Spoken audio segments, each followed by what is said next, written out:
বলিউড অভিনেত্রী শ্রদ্ধা কাপুর বিপাকে পড়েছেন। তার সামাজিক যোগাযোগ মাধ্যম লিঙ্কডইন অ্যাকাউন্ট ব্লক করে দেওয়া হয়েছে। এটা নিয়ে এই নায়িকা পড়েছেন ঝামেলায়। শনিবার রাতে ইনস্টাগ্রামে পোস্ট দিয়ে শ্রদ্ধা জানান, নিজের ভেরিফাইড ও প্রিমিয়াম লিঙ্কডইন অ্যাকাউন্টে প্রবেশ করতে পারছেন না তিনি।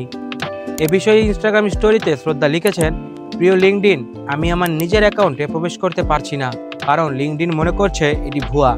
কেউ কি আমাকে সাহায্য করতে পারবেন? অ্যাকাউন্টটি সেট আপ করা, প্রিমিয়াম এবং ভেরিফাইড, তবুও কেউ এটি দেখতে পাচ্ছে না। ঘটনাটি লিঙ্কডইনের ভেরিফিকেশন বা মডারেশন সিস্টেমের ভুল বোঝাবুঝির কারণে ঘটেছে বলে মনে করা হচ্ছে। জানা গেছে, উদ্যোক্তা কার্যক্রম শেয়ার করার উদ্দেশ্যে খোলা শ্রদ্ধার এই অ্যাকাউন্ট ভুলবশত ফ্ল্যাগ হয়ে ব্লক হয়ে গেছে। ভারতীয় গণমাধ্যম সূত্রে জানা গেছে, এখনও লিঙ্কডইনের পক্ষ থেকে এ বিষয়ে কোনো আনুষ্ঠানিক প্রতিক্রিয়া বা তার অ্যাকাউন্টের বর্তমান অবস্থা নিয়ে ব্যাখ্যা দেওয়া হয়নি। ডেস্ক রিপোর্ট, বিনোদন ডেস্ক, খবরের দেশ।